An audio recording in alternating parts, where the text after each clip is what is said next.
आसंता 24 घंटा मध्य दक्षिण पश्चिम मौसुमी वायु राज्य फेरिबा प्रक्रिया आरंभ हेब। मौसुमी अपसारण पाग अनुकूल रही पाणीपाग विभाग पक्षरु सूचना दिया जायछि। एही समय रे साधारणतः वर्षा अधिक होइथाय, मात्र आंचलिक पाणीपाग विज्ञान केन्द्रर पूर्वानुमान अनुसार वर्तमान स्थिति रे राज्य रे सेभली बड़ वर्षार संभावना नाही।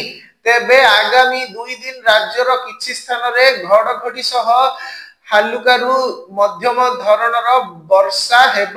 सोमवार पुरी, खोर्धा, नयागढ़, गंजाम, गजपति, कंधमाल, कलाहांडी, नवरंगपुर, रायगड़ा, कोरापुट एवं मालकानगिरी रे घड़घड़ी बिजुली सहित झड़ वर्षा हेबा नै येलो वार्निंग जारी करा जायछि। एही समय रे पवनर वेग 30 रु 40 किमी रहिबो। सेहीपरि मंगलवार नवरंगपुर, कलाहांडी, कोरापुट, मालकानगिरी, रायगड़ा, गजपति एवं गंजाम जिल्ला रे झड़ वर्षा नै सतर्क करा जायछि।